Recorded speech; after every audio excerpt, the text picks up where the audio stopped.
guys, welcome to the brand new podcast, Young and in Love. Young and in Love. Young and in Love. This is the podcast, Young and in Love. Hello, young lovers, and welcome to another episode of Young and in Love. Young and in Love. Again, I'm Josh. And I'm Taylor. We're the Andersons. And this is Young and in Love. Young and in Love. Young and in Love. Young and in Love. This is Young and in Love. A quick note on the episode from last week. We got word, and we also had issues, as you could tell from our last episode, from our partners at the Adventure Challenge that a lot of people who have ordered their book are having difficulties with the scratch-off portions of the book, which is sort of fundamental so that you can still read the date after you scratch it off.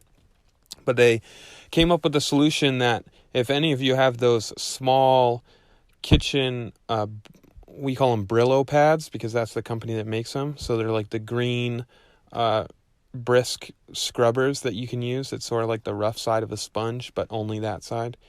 You can actually cut a small square and then use those to scratch off the rectangles, and they work really well. They have a video posted on their YouTube channel, and that's at the adventure_challenge on Instagram, where they've also posted that video. So if you need help scratching off your stickers after you buy the book, go check out that video.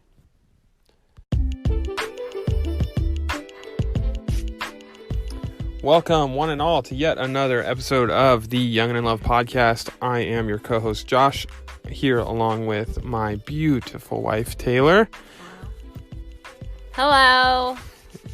And we are accompanied by our cutest dog in the world, Gus. You might hear him panting in the background or rustling around. We are going to talk about a really cool activity that we went to tonight. It was a date night. It was like a big old group date night at church. A bunch of the married couples got together for dinner and dancing. But at the dinner, we had two people, our bishop and his wife, in the Church of Jesus Christ of Latter-day Saints. We have a bishop who is a normal, everyday guy, has a job, has a family, has kids. He is called to lead the congregation, so he doesn't get paid.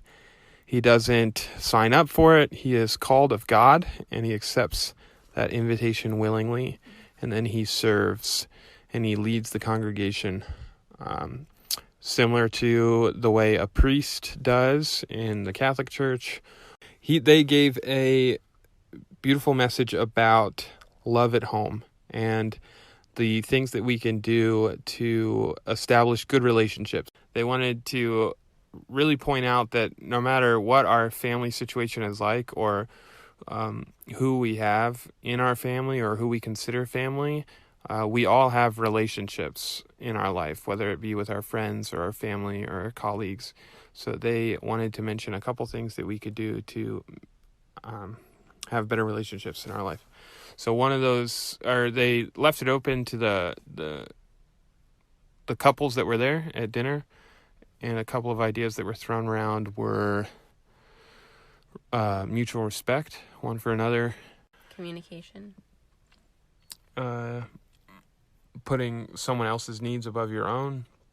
Thinking of the positives and getting rid of all the negatives. Only focusing on the positives and seeing things from their perspective.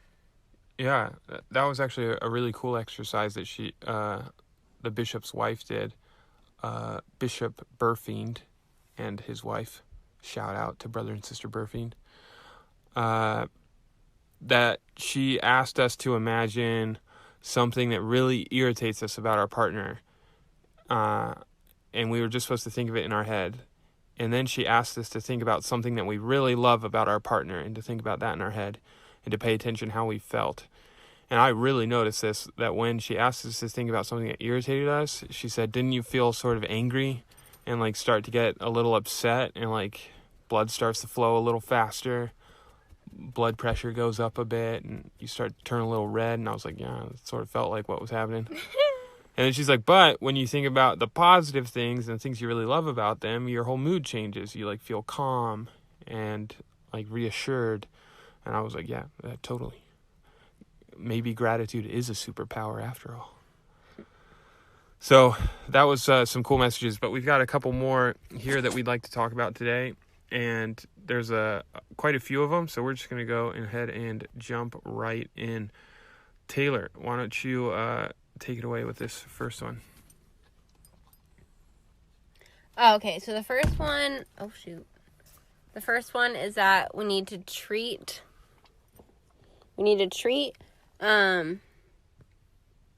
our family better than we treat our friends, because they talked about how growing up, a lot of their kids started to treat their friends better than they did their family. And I know that I did this growing up. Like, when I would have friends over at my house or whatever, I was so nice to them, but I'd treat my little sister Kaylee like garbage. I was so mean to her, and we'd boss her around. And now I'm not even friends with those people anymore. But, like, my sister is, like, my best friend. And, like, I don't know, your family's always going to be there for you no matter what, like, through thick and thin. Shout out to the Reniger clam. Woo woo! So you really have to prioritize those relationships. And for your kids, you have to, I think it would be a good idea to teach your kids young just to prioritize your family, and to make sure you always treat your family like family, always. Like, your family are your friends, because your family, whether you like it or not, when you're a kid, like, they're going to be your friends for life. So those relationships are the ones that really matter. And teach your kids young that that's what you gotta do. And she, Sister Burfield, Lisa, she was actually pretty funny about that. She said that if you can't treat your family like friends, then you'll have no friends, which I thought was super funny. I mean, they have 8 kids. So there's a lot of other friends, like family friends, you know. But anyways, that's pretty funny. Strict, cool. I like it. Notes for later. Another topic that they covered, which was lots of family activities. So just how we spend lots of times with our friends, and when we want to get closer to our friends, we really set aside that time to get close to them. We need to do the same thing with our family. So lots of family activities, which may include activities at home or abroad.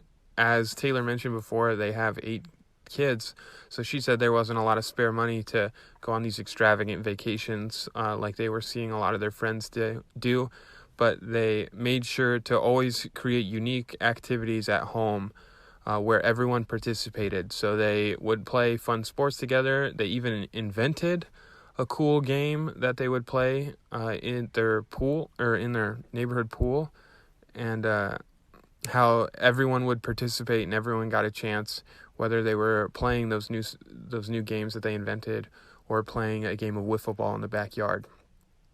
So she said, although they spent lots of time together as a family, they always needed to make sure that they set aside individual time with each member of the family. And the more that I personally study about parenting and what needs to be done, the more I truly believe that this is a eternal principle that needs to be followed. That no matter how many children you have, you always need to set aside time, individual time, where it's just you and said person, whatever relationship you're trying to strengthen, whether it be between you and your children, or you and your spouse, or you and your best friend, you and your parents. You need to set this time aside so that you guys can get to know each other, because that's really when relationships are going to start to grow, is when you share experiences with one another, and you begin to trust one another even more, because of that precious time. It's the only resource that is truly non-renewable. Mm-hmm. Even fossil fuels will come back eventually, once we all die and get compressed back into oil. But time is the only resource that you can't give back, so it is the most precious resource. Our good dog just growled and nothing to sleep. I also think that's, like, super important, especially, like, to do it, especially with your kids, at, like, multiple, I mean, you'd think this would be, like, a weekly thing, but I mean, I think it's something that you need to keep up on, like, as long, like, when you sit down with one kid, like, it's not just like, okay, like, they're good, like move on for, I don't know, however long, and then you go back like a year later. Hopefully that's not the case. I don't know. I'm not a parent yet. But obviously, like, kids grow super fast. I work with kids all the time, and I know I can see over time like how much they change in such a short period of time. Like their favorites change, their attitudes change, the things that they think about change, and all of that develops and changes so fast. So like if you're not sitting down with your kids on a regular basis, I mean, potentially they're like a whole another person by the time you talk to them again, because kids are like, they're learning so much at all the time, especially in like today's world where like things are just popping out at them, like on the TV or on like social media or like the games that they play. Like, so I just think it's super important to always just talk to your kid, like know who they are, you know? Agreed. You are the aficionado on the subject, so whatever you say goes. So let's get this issue out of the way and deal with it immediately so nothing arises. Taylor, can you talk about sweeping things under the rug? I should be able to talk about this because I'm an expert at this. So when she talked about it, I was like, ooh. I think I've gotten a lot better at addressing things when they come up compared to how I used to be, right? Yeah. Yeah. But anyways, I used to... With some provoking sometimes. Yeah. Sometimes I can be really stubborn and I like don't say anything to anyone and I sort of shut off. But I used to be where you just hold everything in. What's that called? A recluse. Okay. I used to be a recluse. Well, that could Reclusive? Be no, just recluse. A recluse. Whatever. I don't know what that's called. No, you just hold everything in. But I guess, I mean you can't change who I am. That you could be a Spock. A Spock. Which is like I'm not a Spock. I feel like I'm a sponge. Yeah. No. A sponge is when you like feel like everything. Right, you soak in everyone else's emotions around you. That's a sponge. I don't know. Okay, guys, I need to do that again. I don't know what I am. Okay. Anyways. Yeah, so I guess I'm still currently that way, even though I'm better at it. But what I used to do a lot more is, like, little things happen every day, and I get angry or, like, annoyed. Like Squidward. Yeah, like Squidward. Like, I guess like Squidward. But I don't say anything. Like, I go on. I'm a really positive person, really cheerful, like, all the time. Like, that's just who I am. So I don't... everything's hunky-dory, whatever. Life is good. And then, little by little, these things keep building. And then one day, it could be like a month later, 3 months later, 3 weeks later, since like X amount of things have happened. And one day, something else will happen, and I blow up. I freak out, and I start talking about things that happened like 4 months ago. And like Josh or... growing up, like, my parents are just like, whoa, like, Taylor, like, what the heck? I don't even know what you're talking about. And I've gotten a lot better at that. But I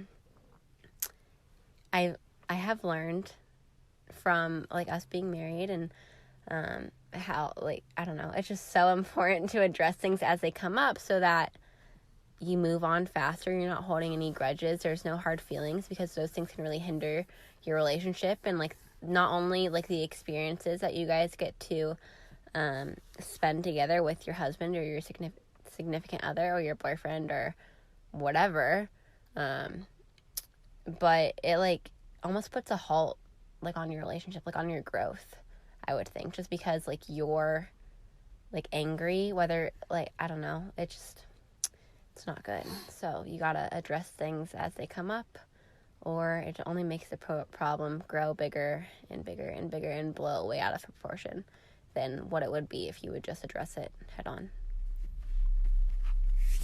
Speaking of addressing things head on, let's take a small break here and address who sponsored this episode this week.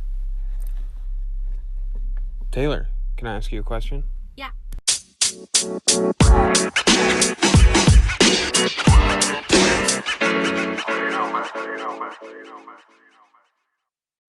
We're going to take a quick moment and highlight one of our sponsors, Anchor. So if you haven't heard about Anchor, it's the easiest way to make a podcast. Let us explain. It's free. All you need to do is download their app or visit their website, which is anchor.fm. Anchor will distribute your podcast for you so it can be heard on Spotify, Apple Podcasts, and many more. They will literally take care of all of the distribution services, so all you have to do on the day of is hit publish. There's creation tools that allow you to record and edit your podcast right from your phone using the app or computer if you'd much rather just use the website. You can even make money from your podcast without even having one listener. Yeah, without a single listener, they'll find sponsors that are willing to give you a chance and give you a shot at making money. It's everything you need to make a podcast in one place. So all we ask is that if you have a story to tell or a message to share, that you download the free Anchor app or go to anchor.fm to get started.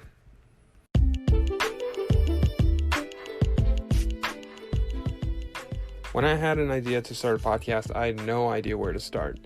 But I had listened to Candace and Casey's Couples Therapy, and they had mentioned an app called Anchor. And I was really intrigued to see how really simple it could be to make a podcast. Anchor is a one-stop shop for recording, hosting, and distributing your podcast. Best of all, it's free and ridiculously easy to use. And now Anchor can match you with great sponsors who want to advertise on your podcast. That means that you can get paid to podcast right away. In fact, that's what I'm doing right now by reading this ad. So if you always wanted to start a podcast and make money doing it, go to anchor.fm/start. That's Anchor, as in ANCHOR.FM/START to join me in the diverse community of podcasters already using Anchor. I can't wait to hear your guys' podcasts.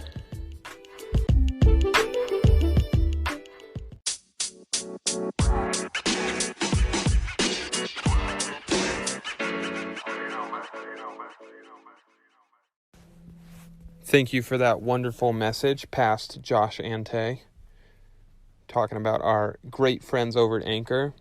Cool news about Anchor is that they were just bought out by Spotify. We have no idea what that means. Hopefully it's good. Hopefully that's good news. But they have been so gracious with so many resources to help us get this podcast up and off the ground, as well as find good sponsors for the podcast. So that's been a really huge benefit for hosting our podcast on Anchor, and we will always give props to them. We have mad respect for Anchor. Talking about respect, like that transition. We need to have respect one for another between spouses as well as parents and children. So I think this one's pretty self-explanatory. Everyone knows what respect is. RESPECT. We know that... Woo-wee! He's in a mood today. So we know that respect is not only earned, but also given. That once we start to give others respect, regardless of how they treat us, they will inevitably feel the need to reciprocate respect. So as we respect those around us and their positions, as well as their opinions and their feelings, we will also begin to gain that respect. It's a hard step to take sometimes, especially with the way that some people treat us, but I know that it's always a rewardful one, and that when we give people the benefit of the doubt, we will continually prove our own prejudgment wrong, and that we will see the good in people. So go out there and respect one another. When you're in desperate need to try and do something in order to find this respect in somewhere, you can compliment one another always. I'm so hot on these transitions today. Okay. You don't think so? No, I mean, they're good. It's pretty good flow. Anyways, when people hear your compliments, they'll actually strive to meet those expectations. This is one point that Lisa really drove home today during the message, is that when we compliment each other and we point out their positive attributes, they not only feel better in the instance, but whenever opportunities to whenever opportunities arise for them to portray those compliments and those characteristics that you've complimented, they will remember that, and it will be easier for them to perform them in the future. So always try and be the biggest cheerleader for whoever you're trying to support and not the biggest critic. And sometimes that'll be hard, especially when you have to love one another in spite of your weaknesses and differences and pet peeves. Taylor, how would you give us your thoughts on this last topic here? Oh, I think it's incredibly important, especially going back to children, because that's what I do. That's your thing. It's incredibly important in a child's development as well. As like teachers, it's so important for you, regardless of like the kid's level of what they're currently at when they first come to you in class. If they're like really below, the kids are going to achieve whatever you expect them to. So if you make it clear that and tell them that they can do X amount of things, or that they will do X amount of things, and that you expect them to meet your high expectations, your high goals, they're going to try their best and they're going to strive to do that because you believe in them. But if you set really, really low goals that are easy for them to achieve, and you only expect things that you think that they can currently do, there's going to be no growth, and there might actually be some delays or regression as well. And there's been like a few studies gone on for kids with special needs. There was a teacher, I don't remember what state or what school, and like I'm sure, I mean, the one that I studied was like a few years ago, but I mean, I think people do this a lot more now. But I think stereotypically as a society, we assume that kids or people in general with special needs like can't do the same things that the same people without special needs can do, and that's simply not true. Just because they have some sort of disability doesn't mean that they're going to be held back from doing normal like everyday things or normal everyday like mental capacities. It might take more work, it might take more studying and more understanding, but they can still do it. And it's important to treat everyone the same, regardless of their background, regardless of their financial situation at home, regardless of their family situation. Expect high things, and everyone's going to perform up to it. Well said. Couldn't have said it any better myself, because I didn't know half those things. And that's a wrap on our list. These are just a couple of things that we can do in order to establish better relationships. So treat your friends, or treat your family better than your friends, because your family will always be around and you'll always be tied to you. And if your friends are like family, then treat them even better. There's no bad that can come from treating someone well. Have lots of family activities, whether they be cheap and creative, or fun sports and games that you can play. Going off on that, she mentioned that a lot of the times the things that kids remember most are those like spur of the moment things like that you do with your family that don't cost any money at all. And I can attest to this. So growing up, my family was pretty well off, and so we'd go on a lot of like extravagant vacations and go out of town a lot and do all this fun stuff. And as I got older, my parents would always ask me like, oh, like what was your favorite like vacation we went on, or what was your favorite moment? And every single time it was never one of the extravagant things that we've done as a family. And they were always so shocked and almost like upset that that wasn't my favorite.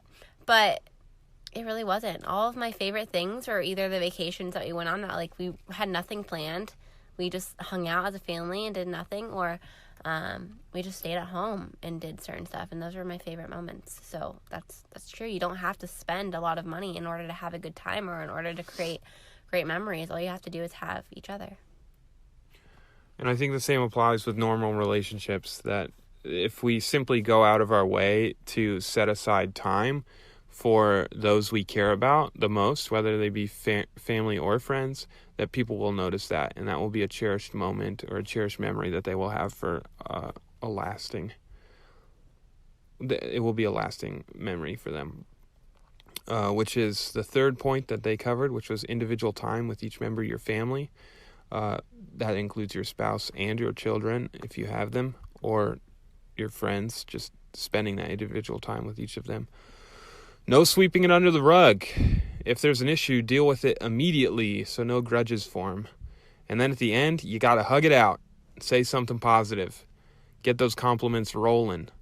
Which I hated growing up, but it works. It like makes you laugh. So right, and it reminds you that in the end they're just your family, and that you really aren't that mad at them unless they do something crazy wrong. But in which case you might just want to seek out a counselor. Respect for one another between spouses as well as parents and children. For this one, it means I think it's a really big difference. A really big difference is made when parents trust their children and disclose issues that the family's having, whether it be financial or personal. I think when children are blindsided, either with like a divorce or like financial struggles, I think that's when they're the most confused, because as children, I remember as a child, we trust without a reasonable doubt our parents, that they are leading us in the right direction. So when something happens that is completely out of the norm or contrary to the child's belief, that'll really mess them up pretty bad. Compliment one another always. When they hear your compliments, they will strive to meet those extra expectations. Be the biggest cheerleader, not the biggest critic. And love one another in spite of our weaknesses and differences and pet peeves. We cannot force one another to change their nuances, but we personally can change to be their greatest strength. So if we identify a weakness that our significant other has, or that one of our friends has, instead of trying to point it out to them over and over again, pointing out their weaknesses, instead we can take that weakness and make it our strength, because we can choose for ourselves to change. And that way we can be a bigger benefit to those around us.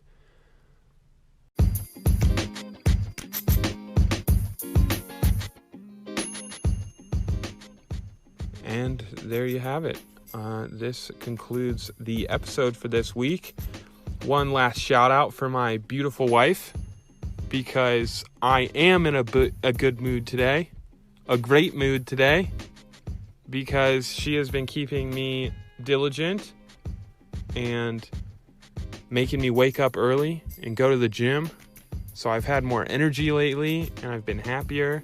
And it was also 80 degrees here in Florida, so I got to run in the sun, which was awesome as well. Since we're up early, we have a lot more time to spend together during our day. And it's nice to spend time together in the morning before we go about our days. And I feel like I accomplish a lot more when I wake up early. Like my whole day is productive. Yeah. But I just wanted to point out that it's you. Oh. It's you that put me in this mood, baby. A great mood. A mood that will change. Maybe escalate here after this podcast ends. All right. Once again, if you're listening to this podcast and you're a new viewer, thank you for making it this far. I hope you've enjoyed this episode. It's definitely been one of the faster paced episodes, which I like. Hopefully we keep it going like that.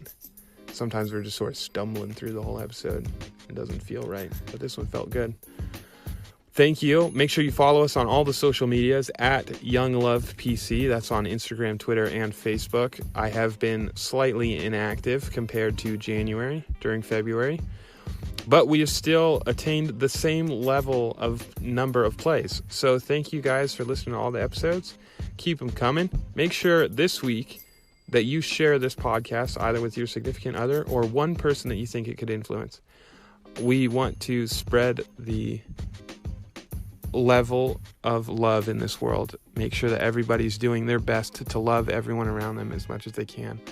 and make the world a better place, one person at a time. Tay, you got anything left to say? Thank you. Bye-bye. Bye.